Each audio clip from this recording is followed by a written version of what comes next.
Agata yuko wapi? Unamfahamu yule mtumishi? Alisomeshwa UDOM, alisomeshwa Songea. La kwanza la 7, form 1 form 4. Akasoma form 5 na form 6 kule Piramio. Akamaliza. Ili mtumishi wako Lewis. Akamaliza akaenda chuo kikuu cha Dodoma. Akasoma degree akamaliza. Binti akawa hana kazi. Baadaye akaolewa. Mume aliyemuoa mtumishi wetu sisi huko Njombe. Baba yake alikuwa ni mtumishi Songea. Akastaafu. Binti akamfuata baba yake. Akamwambia, baba, nimeona fursa kule Njombe. Fursa gani? Nikipata mashine za kusaga mimi nitaendesha maisha yangu, mmangu abaki anafanya kazi.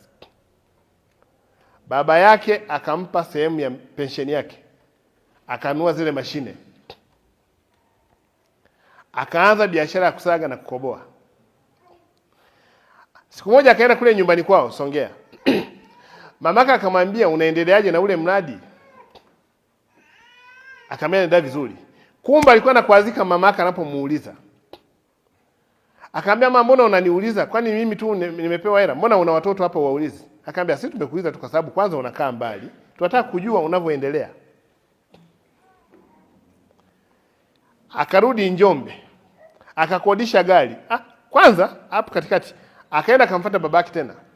Akamwambia, baba, samani, ile biashara kidogo nimeyumba, naomba uniongezee mtaji. Mzee akamwongezea milioni 7. Akaenda kufanya ile biashara. Akienda nyumbani, mama anampigia simu, unaendeleaje? Baba anampigia. Wadogo zake wanampigia. Wamezaliwa 6. Wamezaliwa 6. Sasa katika ile kumuuliza maendeleo yake akakasirika. Akakodisha gari hapa Njombe. Akabeba mashine zote za kusaga na kukoboa kaweka kwenye gari. Akaenda nyumbani kwao. Akafika pale, karibu. Mbona umekuja na gari na mashine? Akamwambia, kila siku mnanisema sijui mninisaidia, sijui mninisomesha, sijui mashine. Nimeona nileteni mashine yenu. Wao akaambia, sisi hatukukupa mashine.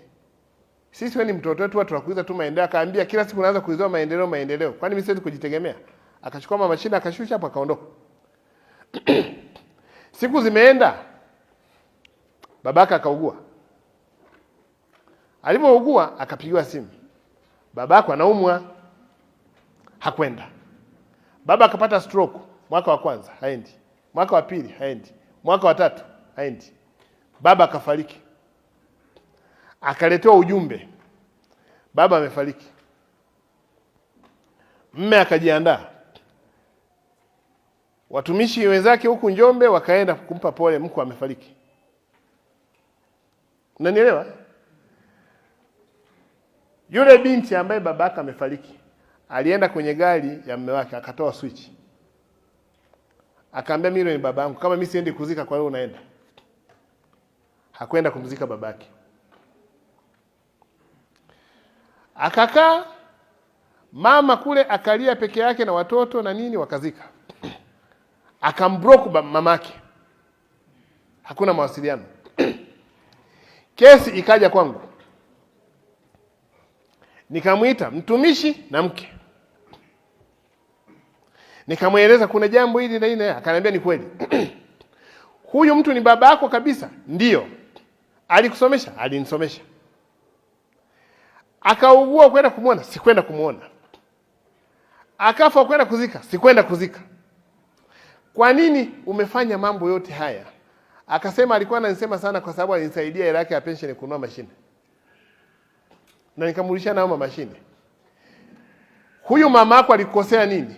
Na yeye aliungana watoto wake na mume wake. Nikamwambia, sio mume wake, baba yako. Sema aliungana na watoto wake na baba kwa ajili ya kunisema.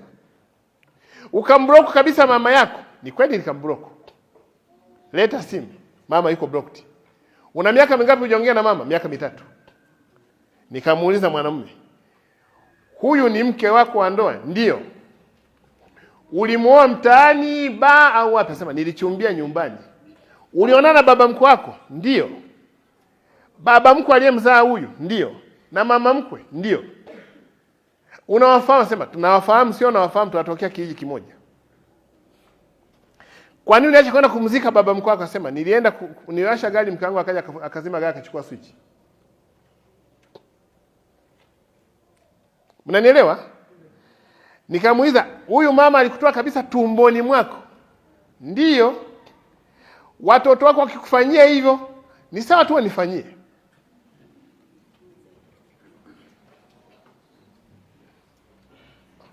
Ni habari ya ukweli, sio kwamba watu wamekufa. Wapo na wanaishi Njombe.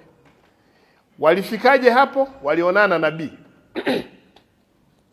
Kuna nabii mmoja yuko Mbeya, akamwambia yule binti, mama yako ni mchawi na baba yako ni wachawi, hamtakaa mpate maendeleo yoyote kama utaenda kwenu. Kwa namna kufanya, jitenge nao, na namna kujitenga, vitu vyote ambavyo vilitoka kwao virudishe. Nikaambia, kwa nini usiende kumwambia mama yako mrudishie ile uchungu aliyokusukuma siku anakuzaa? Nenda ukalivesi mbegu za baba yako za kuleta duniani. Kwa nini ulivesi mshahara? Kwamba nabii aliwaambia kwamba ili msipate mikosi, kama baba yako alikupa hizi mashine mrudishie. Na mama yako mbroku. Wapo.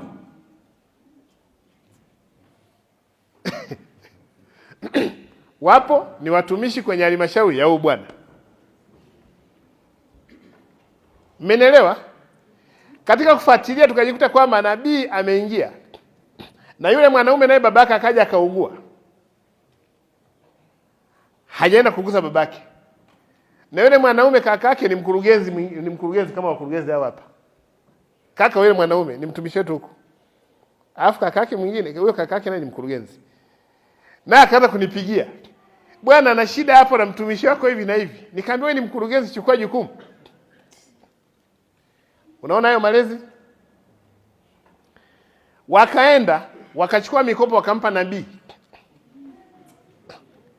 Wakaenda wakachukua gari yao wakampa nabii.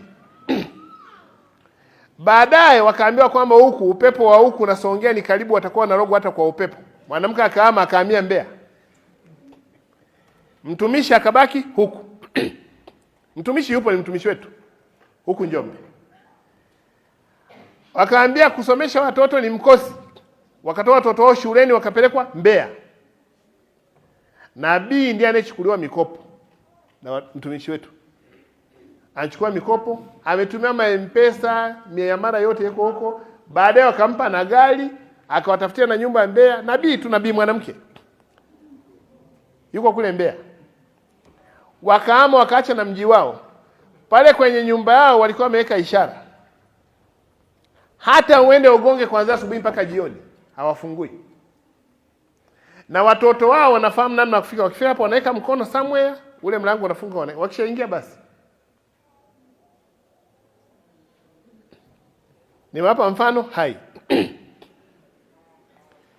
Hawa ni wazazi walizaa watoto, wakawaraise, wakawasomesha. Lakini matokeo yake watoto wamekuja wamesema wazazi ni wachawi. Wapo. Nilimuita bwana na bibi hapo ofisini. Nikakaa nikaongea nao. Nikakansel. Na muuliza yule binti, sijai kuona mtoto wa kike baba anafariki anasema siendi kuzika. Na muuliza mama yako, amembroku mama yake miaka 3. Nikamuuliza mama yako akifa wewe kuzika? Siendi. Hawa ndugu zako katika nyewe 6, nani rafiki yako? Anasema wote sio marafiki zangu. Nabii amemwambia wote ni wachawi, ukiongea nao utapata mikosi. Na amekuja amemuinfluence na mume wake. Na mume naye akaacha kwenda kwenye upande wa wazazi wake. Baba wa mume amekaa kwenye stroke, mume haendi. Na huyu akafunga milango ya ndugu wote wa upande wake yeye na upande wa mume, wote wachawi. Kwa hiyo wanamsikiza mtu mmoja tu, nabii wao. Hayo mtakutana naye huko.